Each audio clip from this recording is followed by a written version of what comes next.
नमस्कार मित्रांनो, welcome to back my channel. आता आपण परत लोकमतचे कुपनचे व्हिडिओ टाकायला चालू करणार, ज्याचं नाव आहे माझा गुरु माझा आदर्श. तर त्याचा कुपन क्रमांक 56 आहे. मला माहीत नव्हतं की चालू आहे म्हणून, जसं मला कालचं सांगतो आहे. तर आज कुपन क्रमांक आहे 56.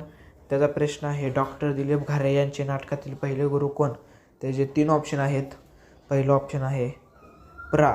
कमलाकर सोनटक्के केशव देशपांडे, आणि तिसरं प्रा. त्र्यंबक महाजन. तर ह्याच्यापैकी आपल्याला एकच उत्तराला टिक करायचं आहे. तर ते म्हणजे उत्तर आहे ऑप्शन नंबर 2 केशव पांडे. तुम्हाला केशव पांडे यालाच टिक करायचे आहे. आणि हे कात्रण आपल्या प्रश्नमंजुषावरती चिटकवायचे आहे. तर ह्या व्हिडिओमध्ये एवढंच. आपल्या व्हिडिओला लाईक करा, सबस्क्राईब करा, चॅनल सबस्क्राईब करा. धन्यवाद. भेटूया उद्याच्या व्हिडिओमध्ये. बाय.